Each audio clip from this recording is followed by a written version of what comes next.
So Disney has been taking a lot of L's recently, to put it lightly, but I think releasing all of the Pixar movies that got put onto Disney Plus in theaters is a pretty huge W.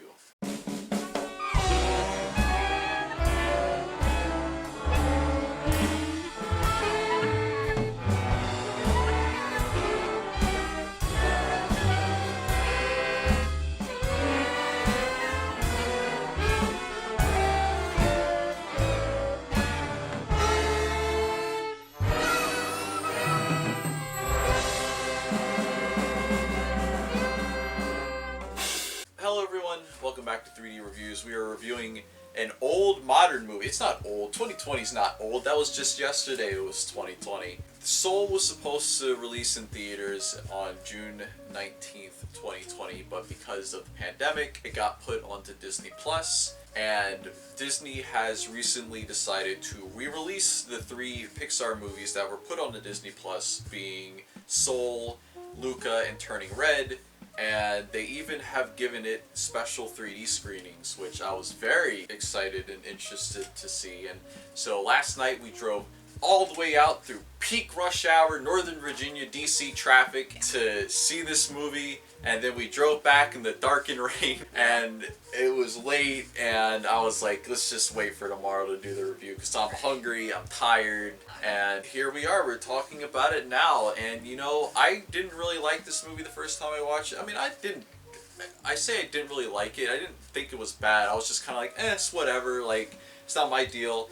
But I thoroughly enjoyed it more the second time. I think it's because there was way less distractions, because we're in that dark theater room. There's nothing but the screen to distract you, except for that guy that was like a row down from us that kept getting on their phone. When you're sitting at home on a streaming service, you have like all these distractions. Like you got your books, and you got your phone, and you got like your other. So for me, being in a theater is a much less distracting place, and I was able to appreciate it and enjoy it a lot more.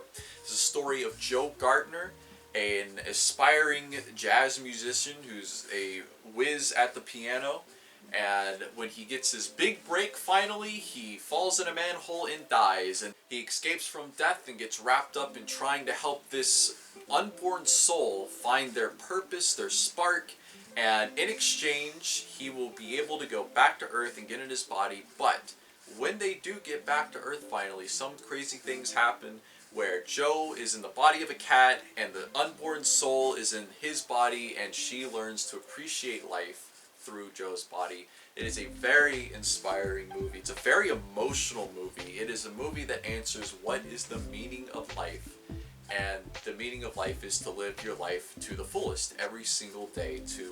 Like, there is no meaning. Like, Joe thinks that he's put on Earth for a specific reason. I think a lot of people do feel that way, but there is no reason. Everything's random. The point of living is to live. And that's a very profound message. I really enjoyed Soul the first time I saw it. I saw it when it was released on Disney Plus, Christmas of 2020, and I thought it was a really, really good movie. I really enjoyed it. It really touches on a lot of themes that I really like. I really like the point of living is to live. There is no real meaning to life. Your life doesn't really have a purpose. It's really just to experience the world in all of its minutiae. There's a scene where 22 in Joe's body catches a maple seed, and that's really profound because it's just the beauty of life is in just being.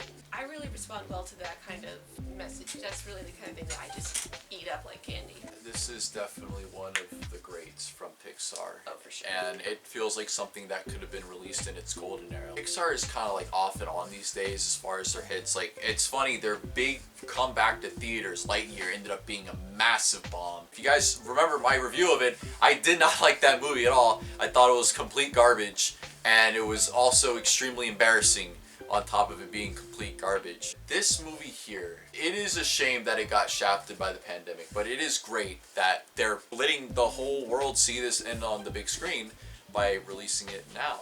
Before we get to talking about the 3D, this is absolutely worth going to see in the theater. To hear the sound in the theater room and the vibrant, beautiful imagery up on the big screen. It's definitely worth it. It's definitely worth giving your money to. You can feel when Pixar is particularly inspired about something, like they really feel strongly about something, and this is one of those movies. This is one I think a lot of people are going to look back on. It's like, this is one of the greats. This is up there with like Ratatouille and Up, and talking about these really deep messages that connect all of us. I think those are the stories that do the best, are the ones that everyone can relate to. Living is something that binds us all, and this is a movie about that.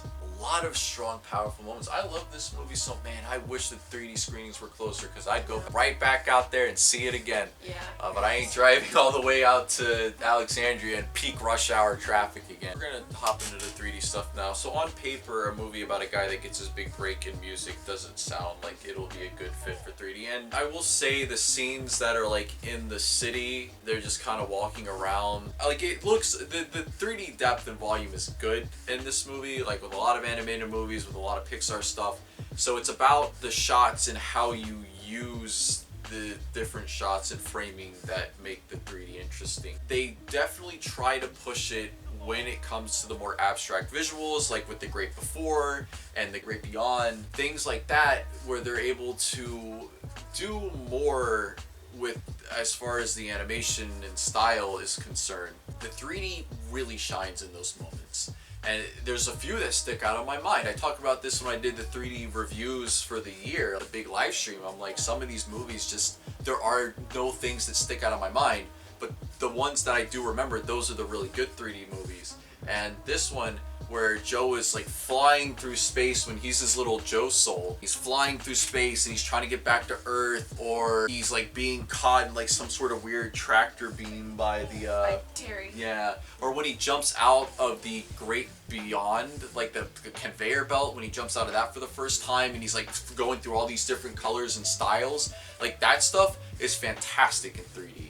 And when they're looking through the Earth portal, when they're up in like the land where all the souls are jumping out, the unborn souls are jumping out to go to Earth, like Earth is like way far away, like you can feel the distance there. In the U Seminar building, the screen that they're looking at that's like doing the little rundown, the pre-show, is in 3D. That's a 3D projected screen, and if you never saw this movie in 3D, you wouldn't know. Like, I don't even know why this screen would be in 3D. Like, why not just have the screen in universe just be a flat screen? But it's not. It's a 3D screen, which is cool. Or The Great Beyond is not just a flat white like thing where like things are converging on it. It's actually a three-dimensional ball, and things are converging in it from all angles, not just the one that Joe is going on.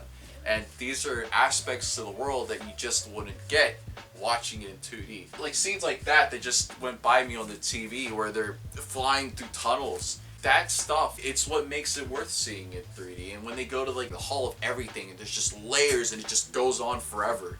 I mean, those scenes definitely make this movie worth it, especially the after credit scene. There's a little short blurb with Terry at the end where he's like telling you, go away, the movie's over.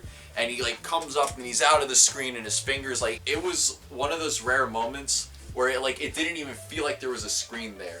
It was just like a giant amorphous blob come up and feels like there's no barrier there. Like, it's just, you know, you're being Terry. directly spoken to. It's just Terry being like, hey, get out. Yeah, it was a really cool effect. So, I mean, obviously I'm recommending this in 3D. What did you think? I know you had some words to say. Yeah, like, you said that, like, in theory this doesn't sound like something that would work or lend itself well to being presented in 3D, but I actually disagree in the sense that the biggest theme is just living life. I think it really lends itself very well to being experienced the way that we experience life. We experience life in 3 dimensions. Well, 4 dimensions if you count time, but still, we see in 3D, and I think it really lends itself very well to experiencing the world around Joe. Even just like in like Chelsea, New York, you see the world the way that Joe would experience it. I really like that kind of aspect to it. It really does lend itself well thematically to being in 3D. You know, it's kind of hard to find 3D screenings for this, and I was shocked. Most theaters aren't even showing these movies again, like in any format.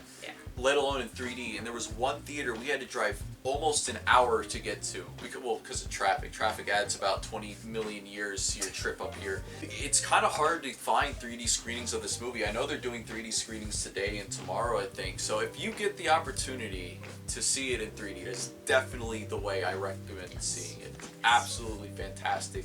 I'm looking forward to Luca and Turning Red as well. Soul, fantastic movie, fantastic 3D. This is a hard recommend in 3D. Even if you can't see it that way, it is still a fantastic movie. Yes. Just as great in 2D as it is in 3D. Wait, there's one more thing. The overhead hyper stereo shots of the city, of New York City. When he's just playing piano in his apartment, you see Manhattan and Chelsea and all that just out from space. Yeah, There's that depth. the scene at the end, towards the end, where he's zoning out and he's playing the piano and he's speaking through his music about life, and it zooms out and there's a hyper stereo shot of the city. There's one other moment where they have a hyper stereo shot of New York. That scene, and then there's one where it's kind of looking straight down and it's just so deep, and then it zooms out to space, and that scene in 3D was just mind-blowing.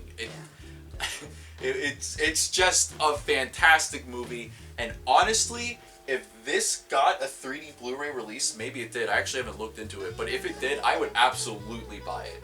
Absolutely buy it, no questions asked. I know that Disney Plus might possibly be getting a 3D section because of the Apple Vision Pro. Now, I don't know if that's going to be locked behind the Apple Vision.